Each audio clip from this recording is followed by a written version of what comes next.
Welcome back.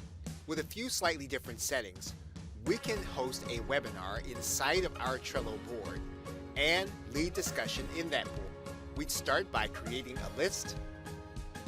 And although you can do this in any list or any card, it's a good idea to create a separate location for this activity. So we're actually going to create a card for a specific webinar.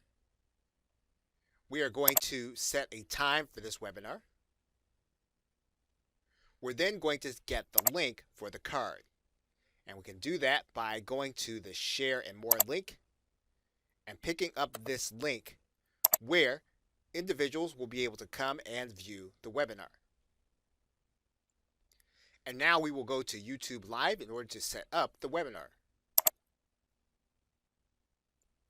And we're going to go to the live streaming area of our channel. We're then going to go to the Events section. We're then going to create a new live event. And we're going to make this a public webinar. So we're going to leave the setting at public. We'll then click Create Event.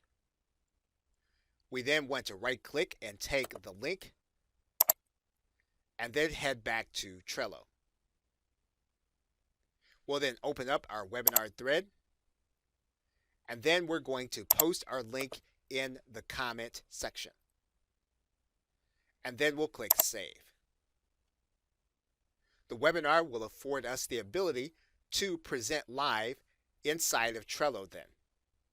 Now, if we intend to present slides on our webinar, we'll want to use our Google Docs. And when we're ready to present, we want to use the presenter view.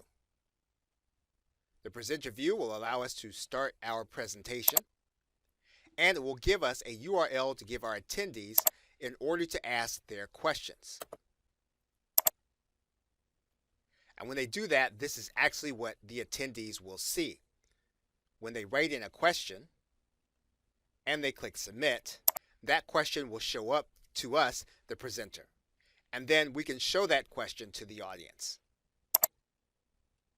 And you'll see the audience question in this slide.